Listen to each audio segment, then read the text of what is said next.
I never would have thought it possible that at the end of the first week of the Mike Duffy trial, I would be feeling a little optimistic.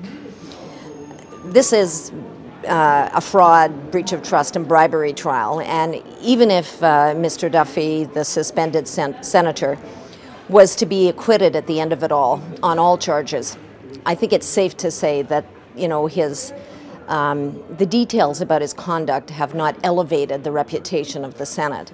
You sort of feel many days in that place, there have only been 4 days, but it feels longer, like you need a good shower. It may not be found to be criminal in the end, but for instance, the idea that Mr. Duffy filed for living expenses while living in his suburban Ottawa home, I think will rub many people the wrong way. And it brings the reputation of the Senate into even more disrepute. So that's the sort of feel that I have anyway in the room much of the time.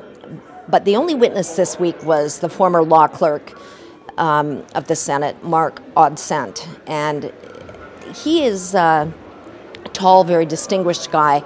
And it was quite evident in his answers that he's very careful, and he's a lawyer, so he's very proper.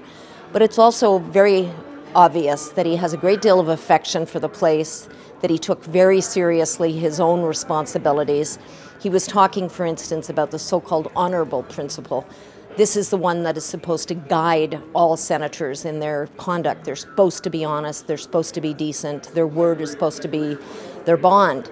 And Mr. Odsent said in reply to a question about that, that that's how we should all act. You know, we should all act with honor and with honesty and with dignity. And at the end of it all, I think, you know, he brought a little of the H back in honor for this arguably pretty disgraced institution. So that was a very nice way to win week 1.